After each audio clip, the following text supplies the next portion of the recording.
तो आप सब, आई होप कि आप सब बढ़िया होंगे। स्वागत है फिर से एक नए ब्लॉग में। तो आज बहुत ही स्पेशल डे है, जैसे कि आपको पता होगा आज हरियाली तीज की फेस्टिवल है। तो सबसे पहले आप सभी को इस हरियाली तीज की हार्दिक शुभकामनाएं।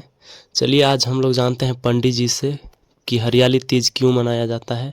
सबसे पहले किसने मनाया था? दिया कि हे पुत्री, मैं तुम्हारे इच्छा के विरुद्ध कुछ नहीं करूँगा। वे तुम्हें अपने साथ लेकर के अपने घर आए और मेरे साथ तुम्हारा विवाह कर दिए। इसी से तुमने मेरा अर्धासन को पाया है। तब से आज तक किसी के सामने मुझे यह व्रत को कहने का अवसर प्राप्त नहीं हुआ। हे देवी पार्वती, मैं यह बताता हूँ कि इस व्रत का हरितालिका नाम क्यों पड़ा।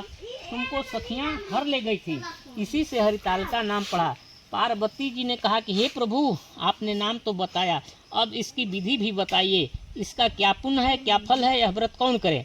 श्री शिव जी पार्वती मैया से कहते हैं कि हे देवी पार्वती, मैंने समस्त स्त्री जाति की भलाई के लिए यह उत्तम व्रत बतलाया।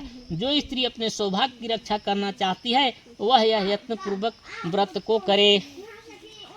केले के खंभे आदि से सुशोभित कर सुंदर मंडप बनावे, उसमें रंग बिरंगे रेशमी कपड़ों के चंदवा लगा करके चंदन और सुगंधित द्रव्यों से वह मंडल लिपवावे। फिर शंख भेरी मृग आदि बाजे बजाते हुए बहुत से लोग एकत्रित होकर के तरह तरह के मंगलाचार करते हुए उस मंडप में पार्वती तथा शिव जी की प्रतिमा को स्थापित करे और उस रोज दिन भर उपवास कर बहुत से सुगंधित फूल, सुगंध और मनोहर धूप, नाना प्रकार के नैवेद्य आदि एकत्र करके मेरी पूजा करे और रात भर जागरण करे। ऊपर जो वस्तु गिनाई गई है उनके अतिरिक्त जो संभव हो, नारियल, सुपारी, जमीरी, नींबू, लौंग, अनार, नारंगी आदि जो फल प्राप्त हो सके उन्हें इकट्ठा कर लें और उस ऋतु में जो फल फूल मिल सके विशेष रूप से रखें और इसके बाद धूप दीप आदि से हमारा पूजन प्रार्थना करें। हे शिवे, शिव रूपिणी, हे मंगले, सब अर्थों को देने वाली हे देवी, हे शिव रूपे आपको नमस्कार है। हे शिव रूपे आपको सदा के लिए नमस्कार है। हे ब्रह्म स्वरूपिणी आपको नमस्कार है। हे जगतदात्री आपको नमस्कार है।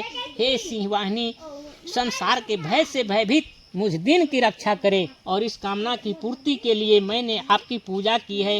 हे पार्वती, मुझे राज और सौभाग्य दें, मुझ पर प्रसन्न होवें। इसी मंत्रों से पार्वती तथा शिव जी की पूजा करें।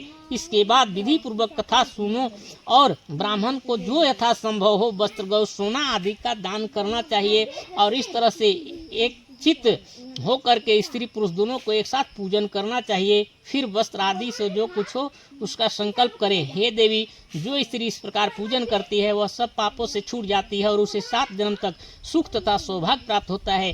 जो स्त्री तृतीया के तिथि का व्रत न करके अन्न का भक्षण करती है वह 7 जन्म तक बंध्या रहती है और उसको बार बार विधवा होना पड़ता है। वह सदा दरिद्र, पुत्र शोक से शोकाकुल, स्वभाव में लड़ाकी, सदा दुख भोगने वाली और उपवास न करने वाली स्त्रियां अंत में घोर नरक को जाती हैं। मांसाहार करने से बाघिन, दही खाने से बिल्ली, मिठाई खाने से चींटी और कुछ खा लेने से मक्खी के यहाँ जन्म होता है।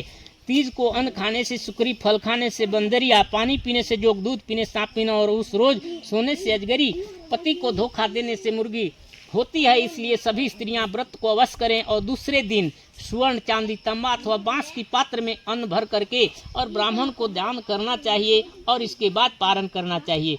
जो स्त्री इस प्रकार की व्रत करती हैं वह मेरे समान पति को पाती हैं और वह जब मरने लगती हैं तो तुम्हारे समान उसका स्वरूप हो जाता है। उसे सब प्रकार के सांसारिक भोग और संयुक्त मुक्ति मिल जाती है।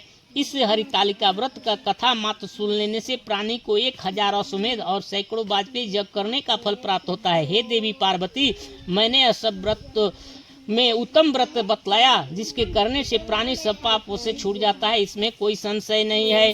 प्रेम से बोलिए उमापति महादेव की जय। पवन तो गाइस, जैसे कि आप लोगों ने देख लिया, पंडित जी ने बताया कि सबसे पहले माता पार्वती ने इस व्रत को की थी महादेव जी के लिए। तब से ये प्रथा चलते आ रहा है आज तक। सभी महिलाएं अपने अपने पति के लिए इस व्रत को करती है। आज के लिए इतना ही। वीडियो पसंद आए तो लाइक कर देना, चैनल में नए हो सब्सक्राइब कर लेना। मिलते हैं नेक्स्ट ब्लॉग के साथ। Thank you, bye.